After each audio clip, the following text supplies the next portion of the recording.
Class 5 Urdu سبق number 18 ایک قدیم شہر۔ پچھلی ویڈیو میں ہم نے سبق کی مکمل پڑھائی کی ہے۔ آج کی ویڈیو میں ہم اس کی مکمل مشق حل کریں گے۔ سوال نمبر 1، دیے ہوئے الفاظ کے معنی سمجھیں۔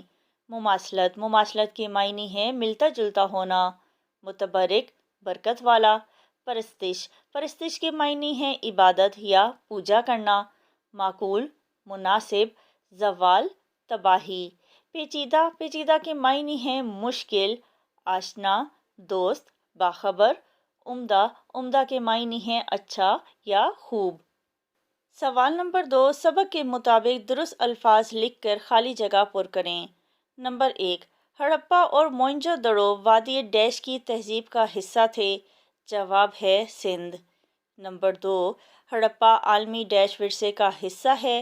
جواب ہے ثقافتی۔ نمبر 3، کچھ گھروں سے کپڑا بننے کی ڈیش بھی ملی ہیں۔ جواب ہے کھڈیاں۔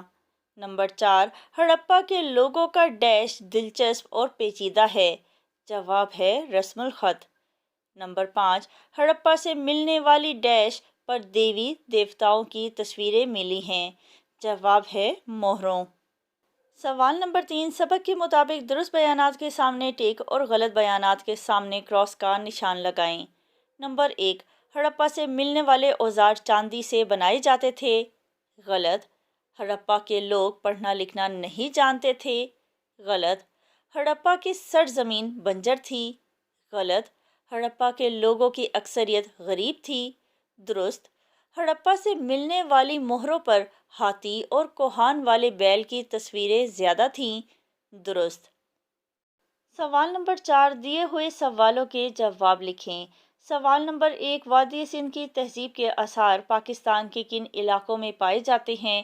جواب ہے وادی سندھ کی تہذیب کے آثار سندھ میں موئنجو دڑو اور پنجاب میں دریائے راوی کے کنارے ہڑپا ضلع سائیوال میں پائے جاتے ہیں۔ سوال نمبر 2، ہڑپا میں کس طرح کے مکانات تعمیر کیے جاتے تھے؟ جواب ہے ہڑپا میں پختہ اینٹوں کے مکانات تعمیر کیے جاتے تھے۔ مکانات کی بنیادیں گہری اور مضبوط بناتے تھے۔ ہر گھر میں غسل خانہ موجود ہوتا تھا۔ مکانوں میں روشنی اور ہوا کا بھی معقول بندوبست کیا جاتا تھا۔ سوال نمبر 3، ہڑپا میں کاروبار زندگی کیسے چلایا جاتا تھا اور کس بات پر زور دیا جاتا تھا؟ جواب ہے ہڑپا میں کاروبار زندگی ایک باقاعدہ نظام کے تحت چلایا جاتا تھا۔ وزن اور ناپ تول درست اور معیاری رکھنے پر زور دیا جاتا تھا۔ سوال نمبر 4، ہڑپا کے رہنے والے کن چیزوں کی پوجا کرتے تھے؟ جواب ہے ہڑپا کے رہنے والے مورتیوں اور دیوتاؤں کی پوجا کرتے تھے۔ مٹی کے بت بھی پوجنے کے لیے بنائے جاتے تھے۔ جانوروں کی پرستش کا بھی رواج تھا۔ سوال نمبر 5، ہڑپا سے ملنے والی کوئی سی 5 چیزوں کے نام اور ان کے بارے میں ایک جملہ لکھیں۔ جواب ہے اوزار۔ ہڑپا سے ملنے والے اوزار کانسی سے تیار کیے جاتے تھے۔ مہریں۔ ہڑپا سے ملنے والی مہریں پکی مٹی، تانبے اور چاندی کی بنی ہوتی تھیں۔ مٹی کے بت۔ ہڑپا میں مٹی کے بت پوجنے کے لیے بنائے جاتے تھے۔ کپڑا بننے کی کھڈیاں۔ کچھ گھروں سے کپڑا بننے کی کھڈیاں بھی ملی ہیں۔ ہار، مالائیں اور چوڑیاں۔ عورتیں آرائش و بناؤ سنگھار کے لیے ہار، مالائیں اور چوڑیاں پہنتی تھیں۔ سوال نمبر 5، اگر آپ ہڑپا کی سیر کو جاتے ہیں تو واپسی پر دوستوں کو اس سے متعلق کیا بتائیں گے؟ جواب ہے میں اپنے دوستوں کو بتاؤں گا کہ ہڑپا نہ صرف پاکستان کا تاریخی مقام ہے بلکہ عالمی ثقافتی ورثے کا بھی حصہ ہے۔ ہمیں اس کی حفاظت کرنی چاہیے۔ ہڑپا جنوبی ایشیا میں وادی سندھ کی مخصوص تہذیب کے آثار لیے پہلا شہر ہے۔ یہ دنیا کے قدیم ترین شہروں میں سے ایک تھا۔ ہڑپا سے ملنے والی مہروں پر بنی تصویروں سے ثابت ہوتا ہے کہ یہ لوگ مورتیوں اور دیوتاؤں کی پوجا کرتے تھے۔ جانوروں میں بیل، شیر، ہاتھی اور گینڈے کی تصاویر ملی ہیں۔ ہڑپا کے لوگ پڑھنا لکھنا جانتے تھے۔ ان کا رسم الخط اس قدر مشکل ہے کہ آج تک کوئی ماہر اسے پڑھ نہیں سکا۔ ہڑپا کے کھنڈرات کے آثار سے اندازہ ہوتا ہے کہ یہاں کے لوگ مکانات کی بنیادیں گہری اور مضبوط بناتے تھے۔ سوال نمبر 6، دیے ہوئے الفاظ کے معنی لغت سے تلاش کریں اور انہیں الفبائی ترتیب سے لکھیں۔ الفاظ ہیں قیمتی، جدید، حکمران، تحقیق، باسی اور مشتمل۔ باسی، باسی کے معنی ہے رہنے والے، مکین۔ تحقیق، جستجو، تلاش۔ جدید، جدید کے معنی ہے نیا۔ حکمران، حکومت کرنے والے یا حاکم۔ قیمتی، مہنگی۔ مشتمل، مشتمل کے معنی ہیں شامل۔ سوال نمبر 7، مثال کے مطابق دیے ہوئے الفاظ کی جوڑیوں کی درست شناخت کریں۔ زمین، آسمان، یہ ایک دوسرے کے الٹ ہیں، یہ متضاد الفاظ ہیں۔ دوست، رفیق، یہ ہم معنی الفاظ ہیں تو یہ مترادف الفاظ ہیں۔ قدیم، جدید، یہ متضاد الفاظ ہیں۔ عقل مند، دانا، یہ مترادف الفاظ ہیں۔ زوال، عروج، یہ متضاد الفاظ ہیں۔ ڈر، خوف، یہ مترادف الفاظ ہیں۔ خاص، اہم، یہ ہم معنی الفاظ ہیں تو یہ مترادف الفاظ ہیں۔ سطح، گہرائی، یہ متضاد الفاظ ہیں۔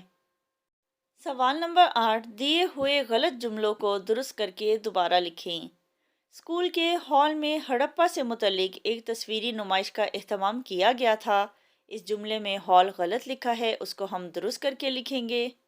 بڑھیا عورت اچانک سڑک پر پھسل گئی۔ بڑھیا عورت نہیں، درست جملہ ہے بوڑھی عورت اچانک سڑک پر پھسل گئی۔ مجھے آم کھانا پسند ہے، یہاں پر آم غلط لکھا ہوا ہے، اس کو ہم درست کر کے لکھیں گے۔ دادا جان نے اخبار پڑھی، یہ غلط جملہ ہے، درست جملہ ہے دادا جان نے اخبار پڑھا۔ یہ پھولوں کا گلدستہ احمد لایا تھا۔ گل کہتے ہیں پھول کو تو لفظ پھول ہم 2 دفعہ استعمال نہیں کریں گے، درست جملہ ہے یہ گلدستہ احمد لایا تھا۔ سوال نمبر 9، دی ہوئی عبارت درست تلفظ اور روانی سے پڑھیں اور نیچے دیے ہوئے سوالوں کے زبانی جواب دیں۔ لاڑکانہ شہر سے 27 کلومیٹر کے فاصلے پر موئنجو دڑو کے کھنڈرات واقع ہیں۔ ہڑپا اور موئنجو دڑو دونوں شہروں کا نقشہ اور ترتیب تقریباً ایک جیسی ہے، جس سے یہ اندازہ لگایا گیا ہے کہ یہ دونوں شہر وادی سندھ کی تہذیب سے تعلق رکھتے ہیں۔ سندھی زبان میں موئنجو دڑو کا مطلب ہے مردوں کا ٹیلہ۔ صفائے ہستی سے مٹ جانے والا یہ شہر تقریباً 5000 سال پہلے آباد ہوا تھا۔ اس شہر کے کھنڈرات سے بچوں کے کھلونے، عورتوں کے زیورات، ہاتھی دانت کی بنی ہوئی چیزیں، سپ، گھونگے اور چینی کے برتن برآمد ہوئے ہیں۔ اس کے علاوہ مختلف مجسمے اور اوزار بھی ملے ہیں۔ آثار سے معلوم ہوتا ہے کہ اس شہر کے باشندے ذہین اور محنتی تھے۔ ان لوگوں کا پیشہ کھیتی باڑی تھا۔ وہ لوگ ہندسوں کا استعمال جانتے تھے۔ اشارات اور تصاویر پر مبنی ان کا ایک اپنا رسم الخط تھا، جسے ماہرین آج تک پڑھ نہیں پائے۔ یہ شہر کیسے ختم ہوا، اس بارے میں ماہرین میں اختلاف پایا جاتا ہے۔ کچھ ماہرین کے خیال میں وبائی امراض کے نتیجے میں ساری آبادی ختم ہو گئی، اور کچھ ماہرین کے مطابق قدرتی آفات مثلاً سیلاب یا زلزلے کی وجہ سے یہ شہر نیست و نابود ہو گیا۔ ایک نظریہ یہ بھی ہے کہ بیرونی حملہ آوروں نے اس شہر کی اینٹ سے اینٹ بجا دی ہوگی، جس کی وجہ سے یہ شہر صفائے ہستی سے مٹ گیا۔ سوالات کے جوابات۔ سوال نمبر 1، موئنجو دڑو کا کیا مطلب ہے؟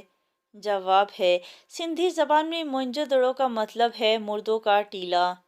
سوال نمبر 2، موئنجو دڑو کے باشندے کس طرح کے تھے؟ جواب ہے، موئنجو دڑو کے باشندے ذہین اور محنتی تھے۔ سوال نمبر 3، موئنجو دڑو کا رسم الخط کن چیزوں پر مشتمل تھا؟ جواب ہے، موئنجو دڑو کا رسم الخط اشارات اور تصاویر پر مشتمل تھا۔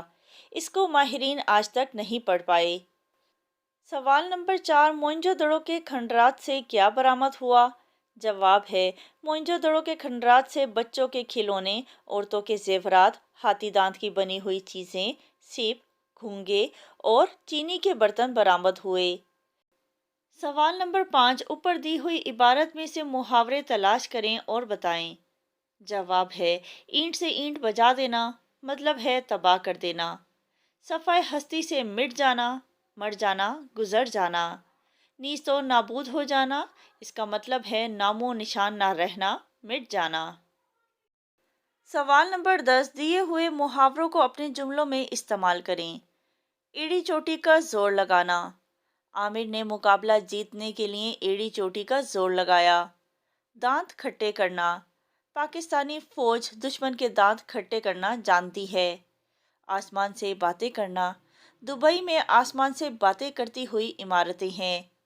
باتیں بگاڑنا۔ احمد باتیں بگاڑنے میں ماہر ہے۔ ناک میں دم کرنا۔ نصیر نے سب کی ناک میں دم کر رکھا ہے۔